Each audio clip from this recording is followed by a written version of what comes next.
अरे बाबा तुला काय सांगू मी लय टेन्शन म्हणजे आहो. नेमकं कायचं टेन्शन आहे सांगत अरे बा 2 महिने झाला लग्नाला बायको लय काम लावायची भांडे घासा लावायची पाय दाबायला लावायची. अरे बाबा तुला हसा काय झालं रे?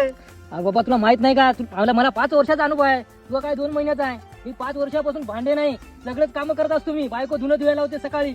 तुला तर 2 महिन्याचा अनुभव आहे. आज थांब तुझी सुरुवात झाली आता. लेकराची दूध ढुंकून धुवा लागते, आंघोळ घालावं लागते आणि नंतर डबा भरावा लागते आणि नंतर शाळेत नेऊन सोडावं लागते. काय सांगतो तुम्हाला माझी कंडिशन.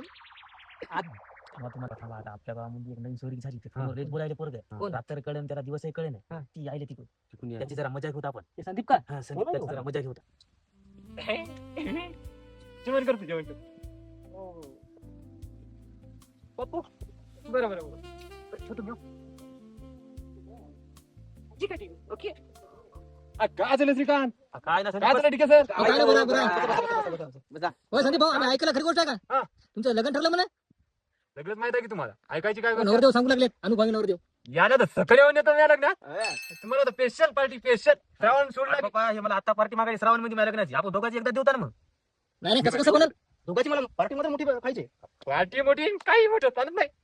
मग काय होतं विषय? याला आता काहीच कळत नाही लग्न झाल्यावर कळती लग्न झाल्यावर मजा काय राहते म्हणजे सांगा सांगा सांग. लग्न झाली आईच राहते. आईचं मला आता दावत आहे काय आवाज अहो काय करायले सकाळी उठले की पाण्याचा ग्लास दुधाचा ग्लास पाण्यात नाही. बाबा सर आता मला भांडे घासायला लागले रे बापू तुला काय सांगू. चांगलं चांगलं खरं म्हणायला. तुला लबाड काढा म्हणून संदीप तू आपला पण तुला सांगायलो मग बायको पिलू जेवलेस का म्हणून म्हणत गेली. आता मला भांडे घासायला लावायली ती आधी जेवायली. भांडे आता उद्या पण तू झाडू मारणार असं